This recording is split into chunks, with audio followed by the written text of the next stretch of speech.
محبتوں کے ساتھ کا خطاب سننا ہے تو پورا مجمع دونوں ہاتھوں اٹھا کر مرتبہ بتائے کہ ہم سننے کے لیے تیار ہیں. کون کون سننا چاہتا ہے؟ کہتے لبیک یا حسین، لبیک یا حسین، لبیک یا حسین. حسین گزرے ہیں جن پیاس کے جزیروں سے، سمندروں کے وہاں ہوش اڑ جاتے ہیں، اور چھری حسین کے سوکھے گلے پہ لگتی تھی، مگر قسم خدا کی دم یزید کا نکلا، قسم خدا کی دم یزید کا نکلا. آج یہ محبت و احترام کے ساتھ خطیب اعظم ہندوستان، وقت کا قیمتی اثاثہ، وقت کا قیمتی خطیب علیہ سنت ناصر مسلک کے اعلیٰ حضرت علامہ مولانا بدر الدین صاحب کا مصباحی سراوستی سے ہے. محبتوں کے ساتھ ہم لوگ ان کے قدموں میں بیٹھ کے ان کا خطاب سننے کے لیے تیار ہو جائیں. آئیے استقبال نعروں سے نعرہ تکبیر، نعرہ رسالت.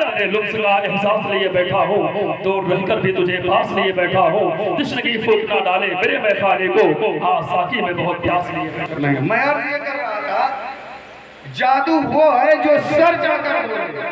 اپنے اگر اپنوں کی تعریف کرے تو کوئی بات نہیں ہے، اگر غیر کسی کی تعریف کرے تو یہ بڑی بات ہے. اس نے کہا دنیا کا سب سے عظیم مذہب اسلام ہے، اور دنیا کی سب سے عظیم کتاب قرآن ہے، اور دنیا کا سب سے عظیم انسان محمد الرسول اللہ. اپنوں کی میٹنگ میں اس نے کسی غیر کی تعریف کی، اپنوں کی میٹنگ میں اس نے کسی دوسرے کو بہتر بتایا، اور کیا کہا کہ وہ انسان بھی عظیم ہے، اس کی لائی ہوئی کتاب بھی عظیم ہے، اس کا دیا ہوا دین بھی عظیم ہے. مگر جو چوتھی بات کہی اسے سن کر آپ افسوس کرو گے. اس نے کہا مگر افسوس کہ اس کو ماننے والے مسلمان دنیا کے سب سے ذلیل، دنیا کے سب سے رسوا لوگ ہیں. اس میں موجود پریس کے لوگوں نے کہا بوس یہ کیسی بات آپ کہہ رہے ہیں، یہ تو غلط بات ہے. کسی کا مذہب عظیم ہو، کسی کی کتاب عظیم ہو، اس کا رہبر عظیم ہو، پھر اس کا ماننے والا ذلیل کیسے ہو سکتا ہے، رسوا کیسے ہو سکتا ہے؟ تو اس نے جواب دیا تھا، کہا یہ کیا کم ذلت کی بات ہے کہ جسے دنیا کا سب سے عظیم مذہب ملا ہو، جسے دنیا کی سب سے عظیم کتاب ملی ہو، جسے دنیا کا سب سے عظیم رسول ملا ہو، وہ اس کی عظمت کو نہیں پہچانتے، یا کہ کیا کم ذلت؟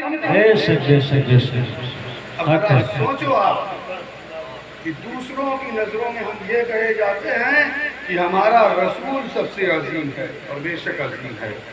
ہماری کتاب سب سے عظیم ہے، بے شک عظیم ہے. مذہب اسلام سب سے عظیم مذہب ہے، بے شک سب سے عظیم مذہب ہے. پھر آپ کیوں رسوا ہیں؟ پھر ہم ذلیل کیوں ہوتے ہیں؟ پھر ہمیں حقارت کی نظر سے کیوں دیکھا جاتا ہے؟ ہمیں اپنے دامن میں جھانک کر دیکھنے کی ضرورت ہے. کہیں اسلام کی غلط تصویر تو نہیں پیش کی جا رہی ہے، کہیں ہمیں کسی دوسری وجہ سے نشانہ تو نہیں بنایا جا رہا ہے، کہیں ہم پر کوئی دوسری بات تو نہیں تھوپی جا رہی ہے. کس اسلام کی بات وہ کر رہا ہے، کس دین کی بات وہ کر رہا ہے، کس مذہب کی بات وہ کر رہا ہے؟ آؤ ذرا سنتے چلیں. یہ اس مذہب کی بات کر رہا ہے، یہ اس دین کی بات کر رہا ہے، یہ اس اسلام کی بات کر رہا ہے جو اسلام ابو بکر کے پاس تھا، جو اسلام عمر کے پاس تھا، جو اسلام علی کے پاس تھا، جو اسلام عثمان کے پاس تھا، جس اسلام کی چمک بلال میں پائی جاتی تھی، جس اسلام کی رمق غوث اعظم میں پائی جاتی تھی، جس اسلام کی طاقت غریب نواز میں پائی جاتی تھی، جس اسلام کی مہک مخدوم اشرف میں پائی جاتی تھی، جس اسلام کی طاقت سرکار اعلیٰ حضرت میں پائی جاتی تھی، یہ اس اسلام کی بات کر رہا ہے. اب ہم بھی دیکھیں کہ جو اسلام ان کے پاس تھا وہ اسلام ہمارے پاس ہے یا نہیں. اگر وہ اسلام ہے تو ہم ذلیل کیوں ہیں، ہم رسوا کیوں ہیں، ہم خار کیوں ہیں؟ وجہ یہ ہے کہ ہم نے اس اسلام کو نہیں پہچانا ہے، اس اسلام کے پیروکار نہیں ہیں. اگر اس اسلام کے پیروکار بن جائیں اور اس کی صحیح تصویر پیش کرنا شروع کر دیں، زمانہ ہمارے پیچھے. بے شک بے شک بے شک، زندہ باد زندہ باد، سبحان اللہ سبحان اللہ، واہ واہ واہ واہ، بہت خوب.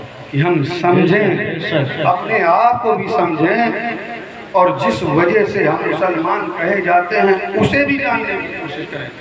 میں نے سنا تھا گاؤں میں لگ بھگ 350 میں آیا تو لوگ بتائے کہ گاؤں بہت بڑا ہے، لگ بھگ 350 گھر ہیں، مگر سامنے جو لوگ نظر آتے آ رہے ہیں یہ تو ہم کو لگتا ہے 3 گھر کی 350 گھر، 350 گھر میں اتنے لوگ کس کی محفل میں؟ اپنے نبی اور اپنے نبی کے نواسے خود محنت کر کے اپنی گاڑی کمائی خرچ کر کے ان کی یاد میں محفل منعقد کیا، ان کی یاد میں محفل سجایا۔ یہ بات سچ ہے کہ یہ محفل کسی انسان کی محتاج نہیں ہے۔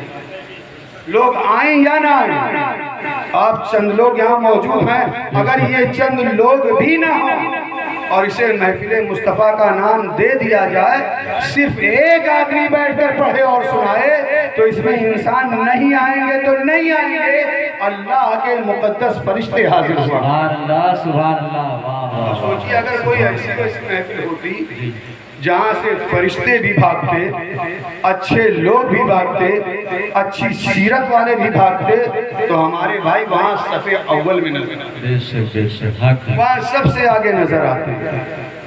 کیوں ایسا ہے کہ جس جگہ پر جانے سے ہمیں پرہیز کرنا چاہیے وہاں ہماری تعداد زیادہ ہے، اور جہاں ہمیں پہنچنا چاہیے وہاں ہماری تعداد کم ہے، وہاں ہم پہنچ نہیں پاتے ہیں۔ آخر کس کے لیے محفل رچائی ہے؟ جانتے ہوئے اس محفل کا مقام کیا ہے؟ ارے آپ نہیں آئے تو آپ اپنے نصیبے پر روئیں۔ اس محفل میں اللہ کے مقدس فرشتے آتے ہیں، اور آنے کے بعد جو لوگ موجود ہوتے ہیں ان کے سروں پر اپنے پر کو ڈھانپ دیتے ہیں۔ کیوں ڈھانپ دیتے ہیں؟ اللہ کی رحمت نازل ہو، اللہ رب العزت کے رحمت کے سائے میں رہیں، پھر رب کی بارگاہ میں پہنچتے ہیں۔ رب ارشاد فرماتا ہے، اے میرے فرشتوں یہ بتاؤ میرے بندوں کو کس حال میں پایا؟ فرشتے عرض کرتے ہیں، مولا میں نے تیرے بندوں کو اس حال میں پایا ہے کہ وہ تیری بڑائی بول رہے تھے، تیری پاکی بول رہے تھے، تیری تقدیس بیان کر رہے تھے، تیری وحدانیت کے تذکرے کر رہے تھے۔ رب ارشاد فرماتا ہے، اے میرے فرشتوں یہ بتاؤ کیا میرے بندوں نے مجھے دیکھا ہے؟ فرشتے عرض کرتے ہیں، مالک تجھے نہیں دیکھا۔ کہا دیکھ لیتے تو کیا کرتے؟ کہا اور زیادہ پاکی بولتے، اور زیادہ بڑائی بولتے، اور زیادہ تعریف کرتے، اور زیادہ تقدیس بیان کرتے۔ رب ارشاد فرماتا ہے، اس کے سوا کیا چاہ رہے تھے؟ کہا مالک اس کے سوا جنت مانگ رہے تھے۔ کہا جنت دیکھا ہے؟ کہا جنت نہیں دیکھا۔ کہا اس کے سوا کیا چاہ رہے تھے؟ کہا جہنم سے پناہ مانگ رہے تھے۔ جہنم کو دیکھا ہے؟ مالک جہنم کو بھی نہیں دیکھا۔ کہا دیکھ لیتے تو کیا کرتے؟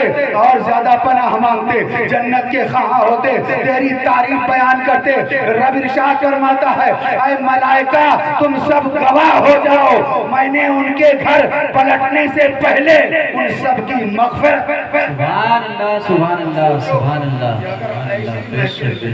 قبول ہو جائے تو ہمارے لیے ذریعہ نجات جس کے لیے ہم در بدر بھاگتے تھے، جس کے لیے ہم سجدے کرتے ہیں، ہم نمازیں اس لیے پڑھتے ہیں کہ اللہ راضی ہو جائے، روزہ اس لیے رکھتے ہیں کہ اللہ راضی ہو جائے، صدقہ اس لیے دیتے ہیں کہ اللہ راضی ہو جائے۔ ایسی محفلوں کا احترام کیا کرو، کیونکہ یہ جس کی محفل ہے اگر وہ کرم فرمائیں تو ایسی محفل میں آ سکتے ہیں، اور جب آ جائیں گے تو ذرا سوچو ان کا آنا فقط آنا ہی نہیں ہوگا، ان کا آنا ہوگا محفل کی قبولیت۔